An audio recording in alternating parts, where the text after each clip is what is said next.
Olá para todos. Hoje estudamos o teorema fundamental do cálculo. Esse teorema é a ideia principal da segunda parte do cálculo, que estuda as integrais. Então, nós definimos o que é integral definida. É o limite de soma de uma forma especial. Aqui é integral definida de uma função f de x iésimo. Poderíamos falar que essa é a área debaixo de gráfico no segmento de A até B.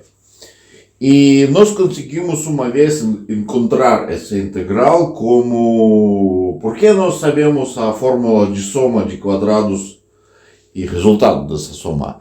Mas sempre calcular essa integral pela definição é muito difícil, porque a gente não sabe fórmulas de somas.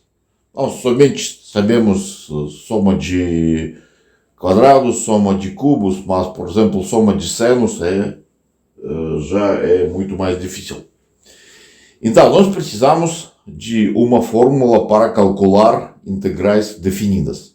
E esse teorema dá para nós esse método para calcular integrais definidos, e nós vamos estudar agora. Então,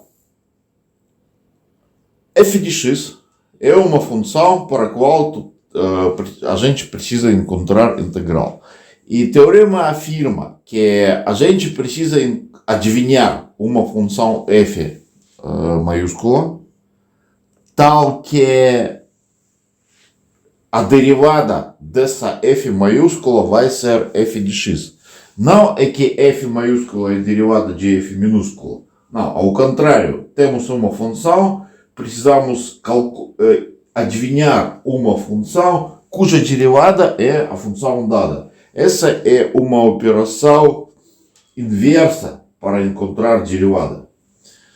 Então, o que fazer com essa função? Se nós conseguimos adivinhar tal função, então essa integral vai ser igual de diferença de valores dessa função nos pontos B e A. Só isso. Então, somente encontrar valores dessa função f. Então, a gente precisa, coisa principal, para calcular integral definida, nós precisamos saber essa função, adivinhar essa função f maiúscula. Mas f maiúscula não tem que ser função qualquer. Ela tem que satisfazer duas condições. Então, primeira condição é que f é diferenciável no segmento A de B. E segunda condição é que nós já falamos que a derivada dessa função é igual à função dada. Só que, na verdade, essa condição é equivalente, que é diferencial dessa função é igual a diferencial este dado. Então, temos que restabelecer uma função pela diferencial dela. Então, mas, na verdade, é a mesma coisa, que é derivada é igual à função dada. Então, vamos demonstrar esse teorema. Nós vamos precisar de dois fatos. Primeiro fato é que valor absoluto, módulo de soma, é menor do que a soma de módulos. Esse fato é muito óbvio. Então, por quê? Porque se todos os aéssimos são positivos, então esses valores são iguais. Se quaisquer desses valores, umas desses aéssimos são negativos, então aqui eles vão diminuir essa soma, e aqui não. Então, essa soma sempre é menor. Essa é menor. E outra coisa, se temos uma sequência de números reais a n-ésima, então, e sabemos que sequência de módulos tem limite zero, então o limite da mesma sequência é zero também. Então, também é muito óbvio, se temos limite de uma sequência cada vez fica ainda menor e menor, esses módulos, então eles não podem crescer. Claro que eles também têm que tender a zero.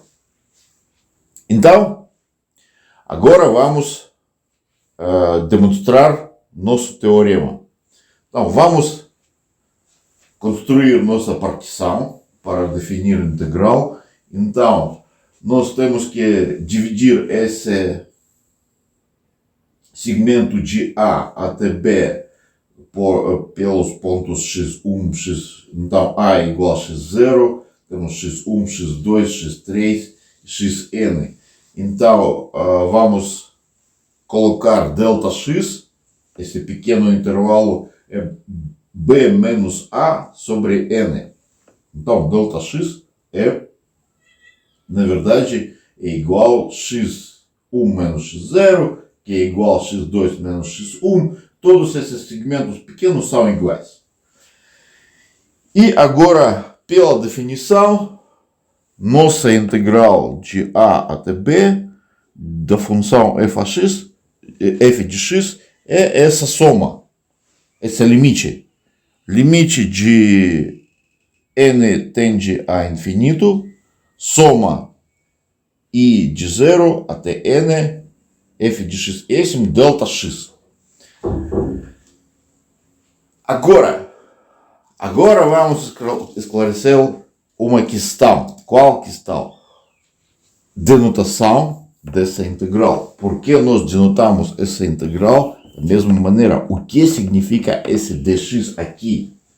Então, eu vou lembrar. Nós somente construímos essa soma para definir a integral. Nós falamos que a integral é a área debaixo desse gráfico, quando o gráfico é positivo, tudo isso. Então, agora, nós definimos essa soma e falamos que o limite dessa soma é integral. De onde aparece essa nossa diferencial aqui? Na verdade, nós consideramos esse fx de x, a ideia principal de nosso teorema é considerar essa coisa como uma diferencial de uma função. Então, aqui nós representamos esse produto como uma diferencial. Então, e soma de esses produtos é igual a soma de diferenciais. Então, a gente pode tratar nossa integral como soma de diferenciais.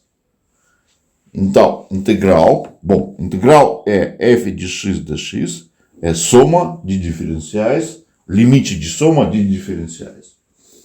Então, qual é essa função f de x? Nós falamos que ela é f maiúscula. E a gente pode escrever que limite, que a integral é igual a esse limite da soma de diferenciais de função f. Então, por que eu coloquei aqui esse i?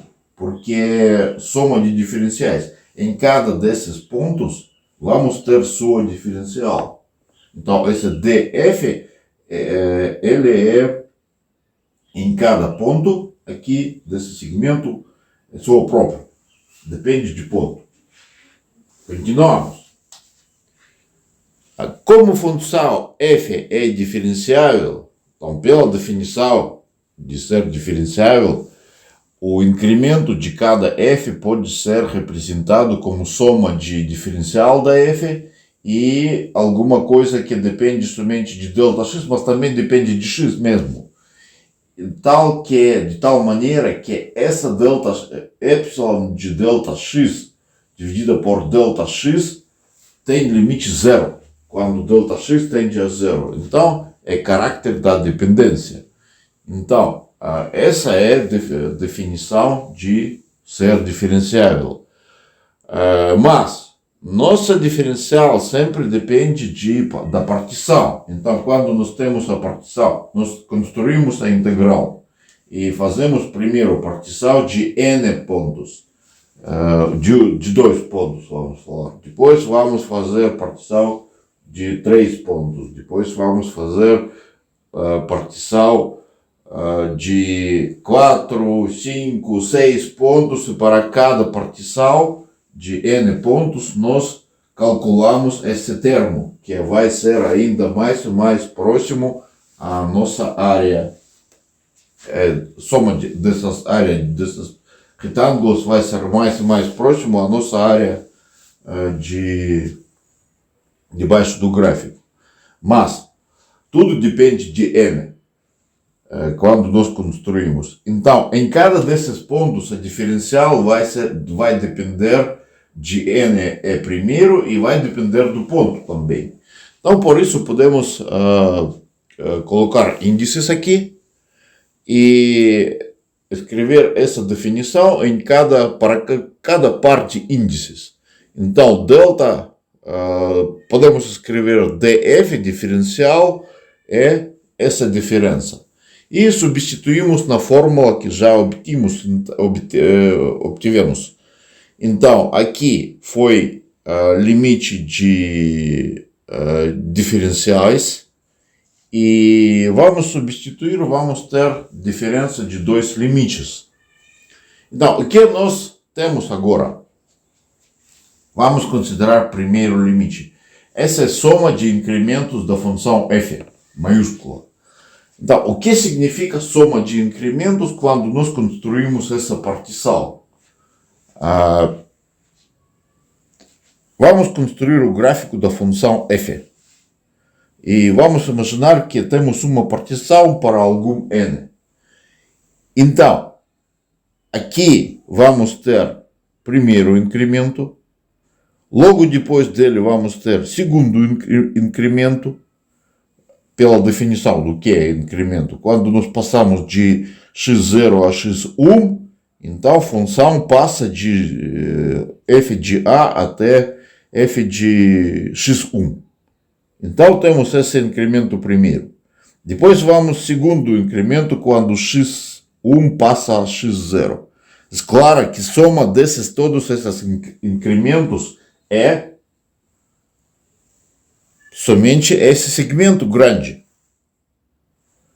Por isso podemos falar que essa coisa não depende de n igual b menos a, sempre. Para cada n, soma de esses incrementos é sempre b menos a. Então, já aqui, limite de um valor constante é esse valor. Então, já aqui nós obtemos tudo que nós queremos obter. Aqui, f de b menos a.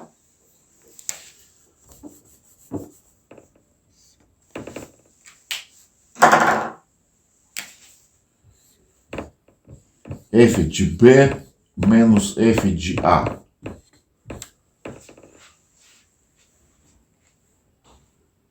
Então, aqui nós já obtemos o valor que afirma o teorema. E segunda coisa, nós precisamos demonstrar que esse limite é zero. Agora vamos demonstrar essa coisa, que ele é zero. Vamos demonstrar agora que aquele limite é zero.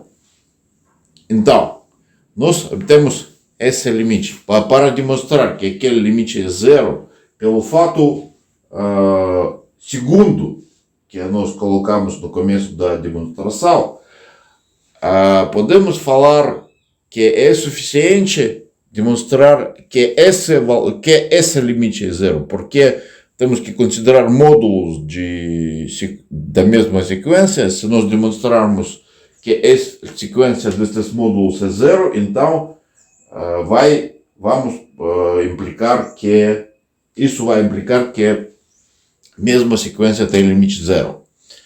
E vamos logo aplicar o segundo fato, que essa soma, módulo de soma é sempre menor soma de módulos. Então, temos que demonstrar agora que esse limite é zero. Então, vamos ter agora, se um limite é menos do que esse limite é menos do que outro limite que é zero, mas também é positivo, então ele é zero. Então, esse é zero, esse é menor e positivo, então ele é zero. Agora, para demonstrar isso, vamos escolher uma coisa que vamos chamar de delta n. O que é delta n? Então, para cada partição que temos aqui, vai ser definidos esses epsilons. N peças, essas epsilons.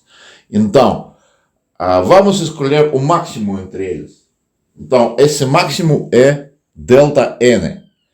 E como para cada epsilon nós temos essa coisa e delta n é uma dessas epsilons, então para eles também, para delta n, se cumpre a mesma condição, que é o limite de delta n sobre, desculpem, aqui, sobre delta x.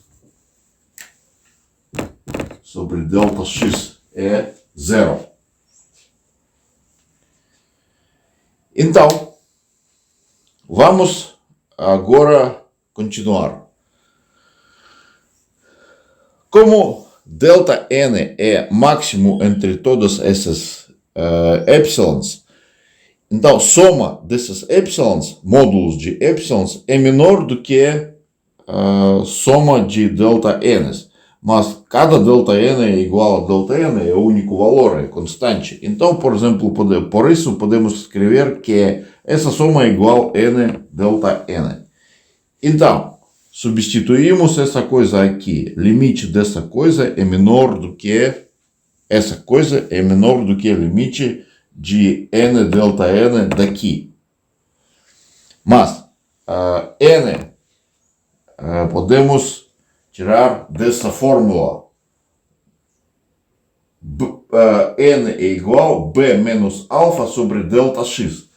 Delta x depende somente de n. Então vamos colocar aqui limite. Vamos ter esse limite onde b menos a é um número constante. Então quando n tende a infinito, claro que delta x tende a zero. Então, é claro daqui. Por isso, podemos escrever que esse limite é igual a esse limite. Então, delta x tende a zero. Mas esse limite é zero pela diferenciabilidade de nossa função f. Então, só isso, nós demonstramos que aquele limite, segundo é zero, e demonstramos nosso teorema.